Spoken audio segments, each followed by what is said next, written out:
Hello and welcome to this video wherein I'll be discussing about how to record a presentation that you are having.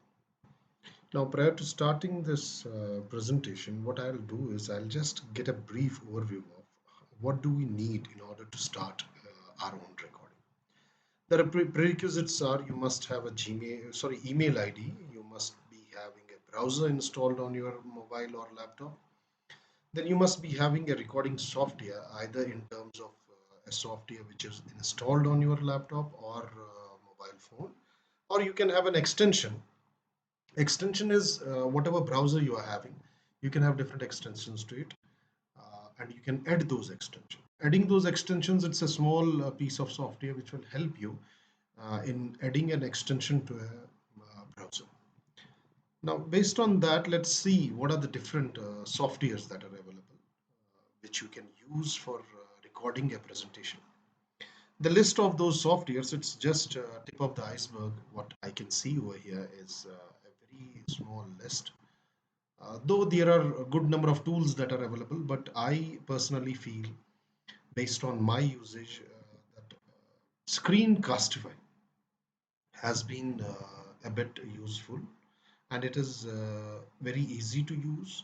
Therefore, I'll be giving you a demo of how Screencastify can be used to record videos, and the same videos can be uploaded either for students or for faculty members, wherein if you are supposed to submit a presentation and you are supposed to record your voice as well, then you can record a complete video wherein you will be able to demonstrate what you have understood, and faculty members will be able to evaluate.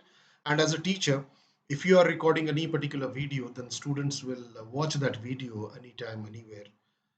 Keeping in mind the 2G connectivity, this Screencastify will help you in recording your presentations. What I'll be doing, as I have just said, that I'll be using Screencastify, and there are so many recorders that are available, and this is one of the lists that I have shared with you. Now let's directly come to the process that what we are supposed to deal with. You have to remember this is the icon that is available for Screencastify, and once you add this extension, then it will be displayed like this. And do remember, Screencastify will work if it is your Chrome browser. With your Chrome browser, it will work nicely. And this is the precondition for Screencastify, that you must have a Chrome browser. This will be the status. Once installed, it will look like this, and you need to click on this, and then after that you can proceed. Now let me close this show here, and let's see how this will work. I'll directly I will start the browser that I am having. I have logged into my account, and once I logged into my account, I have started my Google Classroom. It's not necessary to start Classroom. Let me go for a blank window. The first step is you must have an extension. So what you need to do is in google.com, what you will write is you will write Screencastify extension. The time you write Screencastify extension, you will have this link available. You will click on that, and once you click on that, you will have a page available with you on your desktop, and that page will display Chrome Web Store as it is shown over here. And on the right hand side over here, it will show you add to Chrome. Add to Chrome. As I have already installed, therefore I am getting an option of remove from Chrome. So you will be getting add to Chrome. So you have to click on that add to Chrome. Once you click on add to Chrome, this icon will be displayed over here. As I have mentioned in the PowerPoint presentation, this is the icon. The same icon will be displayed over here where the mouse is positioned. Once this is available over here, then you can start recording. But do remember one thing. The time you click on add to Chrome, it will ask you to verify your email ID. Once you verify your email ID, it will ask you to give permissions for accessing your contacts and all. Don't worry about it. You can go ahead, give access, and start working on Screencastify. Now, once installed, then you will have this button available over here, this menu item available over here. You need to click on that. Once you click on that, what you can do is there are now different options. The first one is browser tab. Now, if you click on browser tab, it means if I say this one browser, means whatever activity I am going to do on this particular tab, that will only be visible. The rest of the activities, if I am doing anything over here, it won't be recorded at all. So only the browser that you are mentioning will be recorded. Now let me once again click on that. Now if I click on desktop, it means whatever activity I am going to perform on my computer, that will be recorded. And if I click on webcam, then the webcam will take your picture. The whole screen will have your picture, so you can present yourself. Best option is to have your webcam as well as your presentation. But the question mark in this particular regard is that if you put both the two switched on, then the size of your video will increase a lot. And keeping in mind the 2G connectivity, it will be difficult for you to upload the same video on Google Drive or YouTube. So therefore, I will recommend that whatever presentation you are having, you can add your voice to it, and it will help you in delivering the content in a presentable fashion. So therefore, this is very specific that if you are having 2G connectivity only, then it is better to go for presentation plus your audio, that is using desktop and microphone. Don't switch on the webcam. Now, if I switch on this webcam, then what will happen is it will have webcam plus your audio plus your presentation. But the size will increase, therefore it will be difficult for you to upload. Now what I'll do over here is I'll switch it off, and you can, if you want to go for some more options, you can go for more options, like you can have countdown timer of 5 seconds. So it means once you click on record, it will show you 5, 4, 3, 2, 1, and then it will start. Then similarly show drawing tools, so system audio. So what I'll do is I'll keep it as it is, 5 seconds. You can go for drawing tools as well. Like if you go for drawing tools, so therefore special features will be there, but those drawing tools will work only and only in Chrome browser.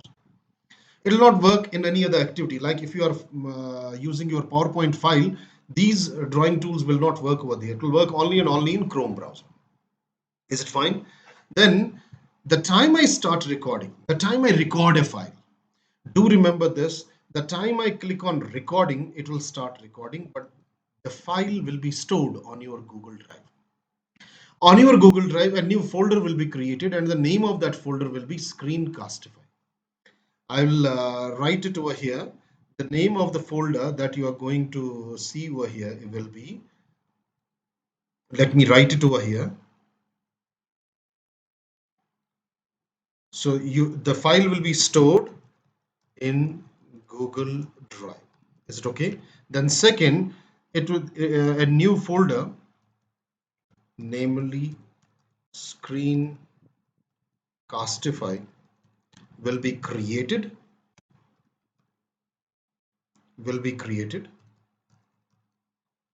And whatever video you are recording, that will be stored in this Screencastify folder on your Google Drive. Therefore, let's start with a small recording so that we can understand what we have done. I'll click on record. Now you are having two options over here. One is your entire screen. It means whatever you do on computer, it will be done.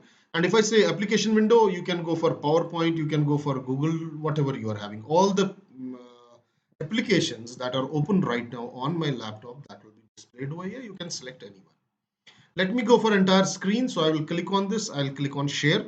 Now, as I have said, the counter will start and it will start recording. Now, as you can see, the recording has already started. So what we can do is we can go for a presentation. This video is there. Once I'm done, I'll simply click on stop sharing. The time I click on stop sharing, you can see this option will come here, and it will play your recording what you have created just now. Let me give a name to this, and I'll say test Screencastify. Is it fine? I have given this name to it, and based on the name that I have given, so that I can identify what I have done. Now, once you have recorded this video, you can see on the right hand side this option, this particular option that's available over here. It is showing publish to YouTube. If you don't have a YouTube channel, no need to worry. You simply click on this particular option. If you don't have it, prompt you to create a YouTube channel, and you will be able to store your video on the YouTube. You can share this video on Classroom also. You can download this video either in MP4 format or in any other format. Once you download it, it will be downloaded on your desktop. Now, if I click on publish to YouTube, it is showing me that what do you want to publish, which email ID. I'll simply say, do remember this, that the content that you are storing, the presentation that you are making, if it is yours only, you can go ahead with public option. If you have copied it from somewhere, you have to mention from where you have copied, you have to give credit to those people. And if you are not sure about it, then you have to either go for unlisted or private. So I'll right now go for unlisted and I'll write a description over here. The video will explain the process of recording your screen. Is it fine? Now, once I click on upload, the uploading process is done. So this has been uploaded on your YouTube. Now, do remember one thing, as I have said that now let me open this Google Drive so that I can see whether this video is available there or not. I'll close this. I'll keep it as it is open. I'll open the Google Drive first. Now you can see Screencastify folder is there. Now, once you click on the Screencastify folder, if I simply click on open, let me double click on this, I'm able to open it. And here you can see test Screencastify. This is 1 MB file because I did take a small video so that you can understand how I am able to record a video. You can see that it has been stored over here in my Google Drive in Screencastify folder. And as I've said that this Screencastify over here is a licensed version, but in your case, when you use it, it will be a limited version wherein you can store not more than 5 minutes video. Therefore, you have to stick to the plan and you have to ensure that you complete your presentation prior to 5 minutes, before 5 minutes, so that it will be completed.